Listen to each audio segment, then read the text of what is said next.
welcome to another video. Today I come to you on a absolutely sweltering hot day. I think I'm going to pass out. It's so hot.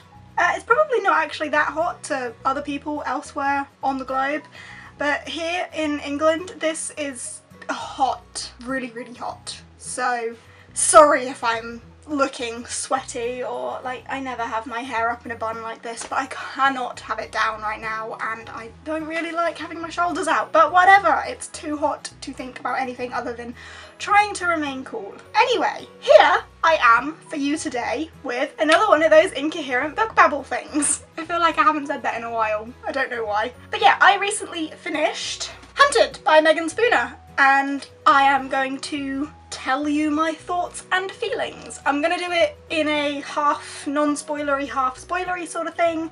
So for non-spoilers, here we go. This book is a retelling of Beauty and the Beast, and retellings of Beauty and the Beast have kind of been like totally my hype recently. It's all I've really wanted, and I completely blame Akamath Akawar for that, and the release of the Beauty and the Beast film, which was a while back now, but Beauty and the Beast seems to have just been everywhere and it's all my heart wanted, so I actually bought a few other retellings and I'm really on the lookout for more. So any Beauty and the Beast retellings, let me know because I'll probably want to read them. But yes, this is a Beauty and the Beast retelling, and the catch line, is that what that's called? The catch line on here is "a beauty deadlier than the beast," which is intriguing immediately to me. That's just the beginning. So this takes place in medieval Russia, which I didn't know going into this. I had no idea, but as the world is built up and you're introduced to the characters and stuff, it quickly becomes apparent that this is set in medieval Russia.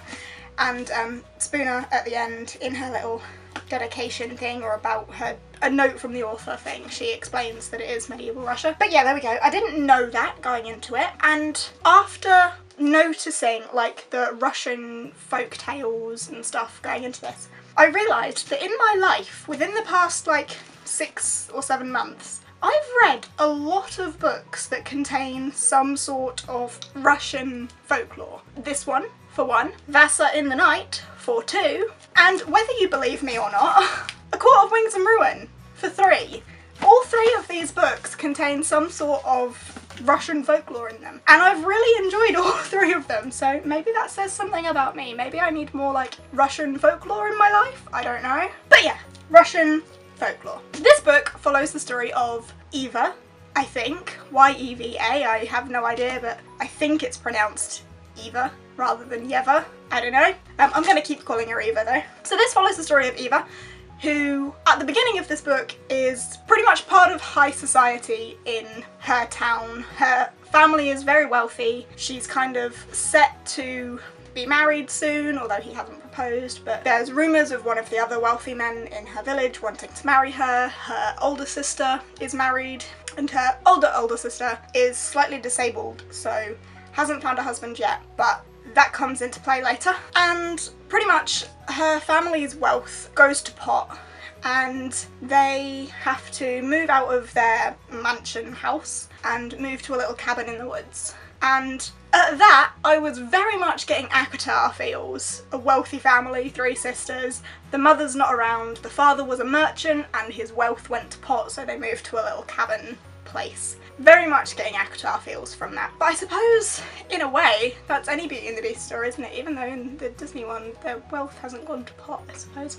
But anyway, yeah, that's pretty much a classic Beauty and the Beast trait, seems to be. So when she moves to the woods, her father takes up hunting. She wants to be more involved in hunting. When she was younger, her father used to take her out hunting all of the time, and now he doesn't anymore because she's a lady and she needs to be respected as a lady so that she finds a respectable husband and blah blah blah blah blah. But she doesn't want that. She wants more, but she doesn't know what more is, but she wants after something that she doesn't know if it's reachable because she doesn't entirely know what it is. And pretty much that is the whole theme of this book. It's all about wanting more and always wanting more and trying to achieve more. And I won't tell you too much more about the story because then we go into spoilers if I get any further than that. But I enjoyed it. I did enjoy it as a book.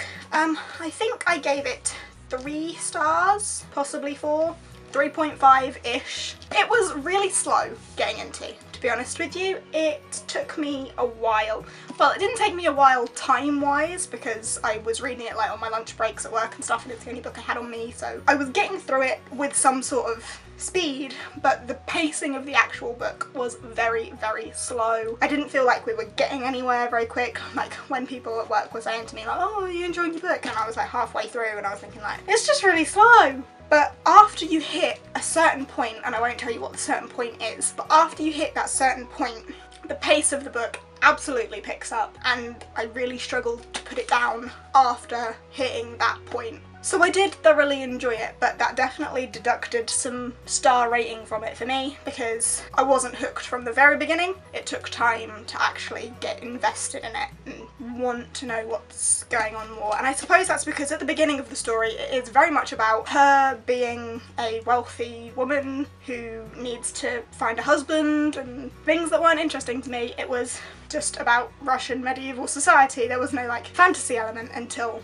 later on. Definitely deducted some points for that pacing issue, but after then absolutely picked up and I thoroughly enjoyed it. I did really enjoy the like intertwining of the Russian folk tales and stuff, and I've said it already, but Russian folk tales seem to be something that I enjoy because the 3 books I've read relatively recently that have included it I have enjoyed. A lot of the times throughout this book I was feeling very much like this isn't necessarily a retelling of Beauty and the Beast, because there were certain points of it where I was like, there's nothing different, this is just Beauty and the Beast, whereas the differences coming through here, and there were some, I suppose, more towards the end, and also with the sisters and it being medieval Russia and stuff, I suppose, but there were a lot of points where I was reading this thinking, I know exactly what's going to happen because I've heard this story before. And to be honest, yeah, a lot of it was like that. A lot of it was very predictable because you've heard the story 1,000 times before. You know what's going to happen until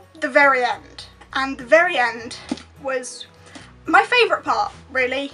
The wrapping up of everything, the bringing everything together, learning all of the things that have been hinted at throughout it. It was a really good ending, and that was where the main twist for me was from Beauty and the Beast. And I can't really tell you any more than that because spoilers. But yeah, I did enjoy it an awful lot, and I don't know what more to say in terms of non-spoilers because all of the other notable points and like the moral of the story and such will give things away for you. So I'm gonna leave it at that for non-spoilers. So overview of the book. Slow to get into, really liked it. The ending was my favourite part, 3.5 stars. Pacing issues, very similar to Beauty and the Beast, but then also not, but kind of predictable because you've heard the story 1,000 times before until the end. There you go, that just summarises that for you.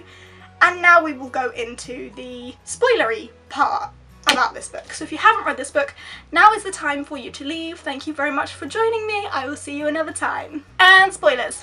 The Beast being Ivan, I really, really liked. Like, really liked. Because he was so interested in her stories when she was trapped underground with him, and he was being her hero, but also her captor.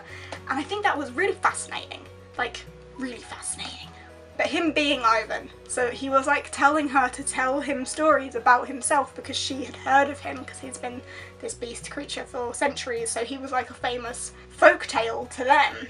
But it was actually him in his curse. And when Beauty, because her name was literally Beauty half of the time throughout this book, when Beauty was saying like, I don't really like the ending to this story because I don't see Ivan as a hero, he used the wolf to get everything that he wanted and he never had to pay any consequences for anything. And at that point it was when the Beast said, yeah, you can call me Ivan, because he didn't see himself as a hero because obviously he had been cursed and he was paying the consequences for what he did, and he didn't want other people to see him as a hero because he didn't see himself as a hero. And it was just really sweet, and I kind of loved the, like, I don't suppose it was a slow burn romance really, but her coming to care for him, her learning to care for him, and how she like she was fueled by wanting to kill him, but the more time she spent with him, the more she realised like he's not the beast that I see him as. There's something different about him, and she starts to she works out that it's a curse and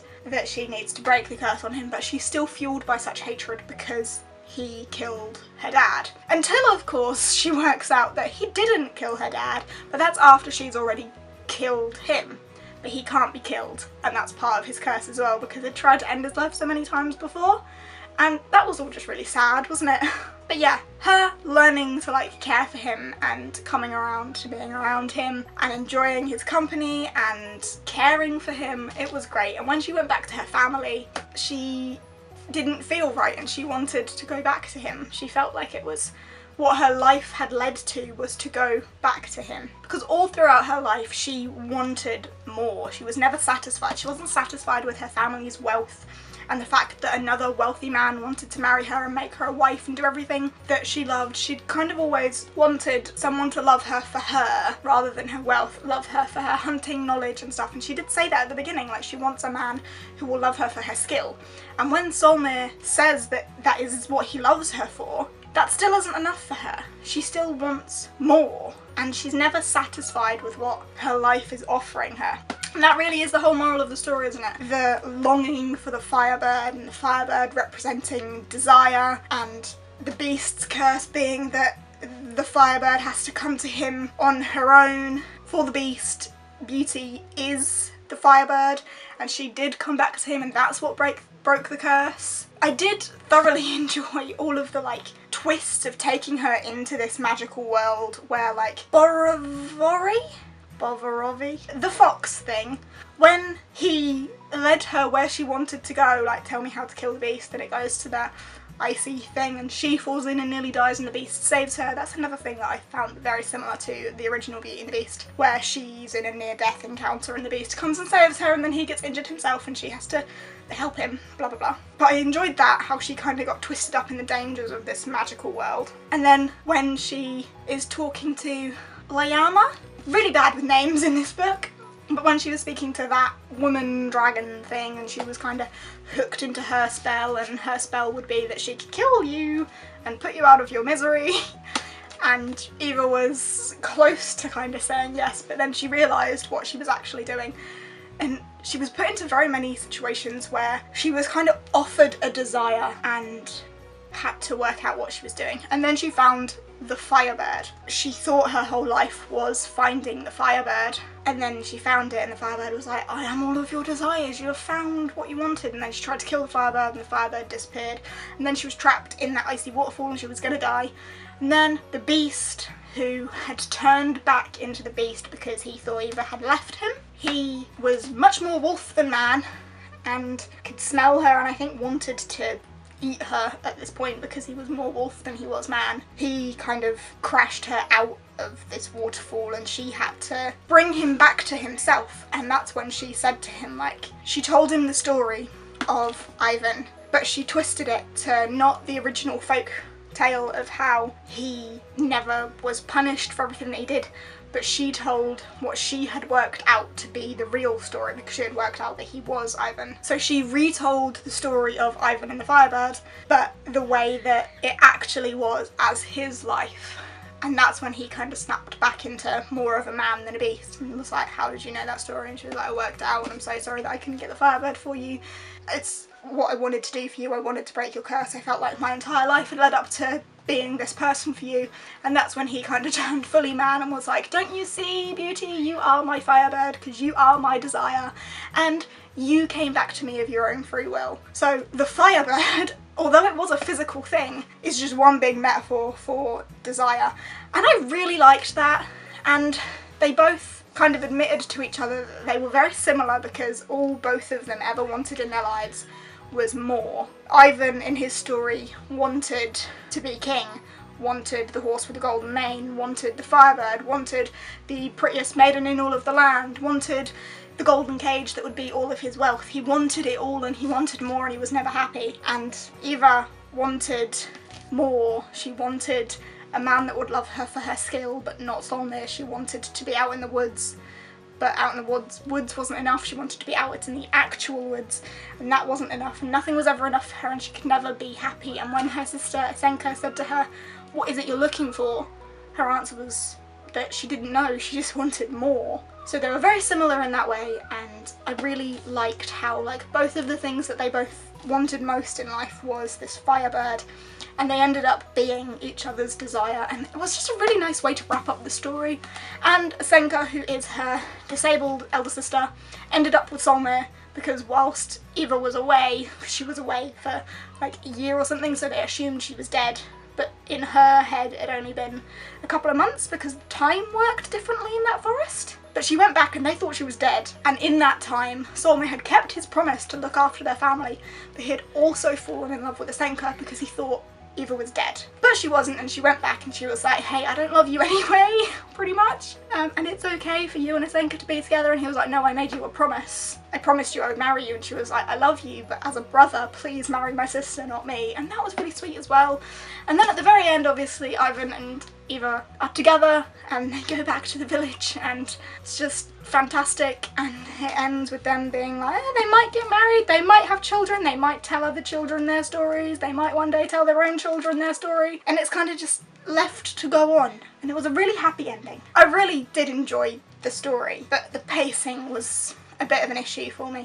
I loved the characters. The world building was good, but I was confused until I worked out it was medieval Russia. But yeah, my camera is about to die, so I am gonna have to go. But thumbs up, I liked it, 3.5 stars. If you've enjoyed this video, please give us a thumbs up, chat to me down in the comments, and if you aren't subscribed and fancy it, I'm always eternally grateful for that. I will see you next time. Bye!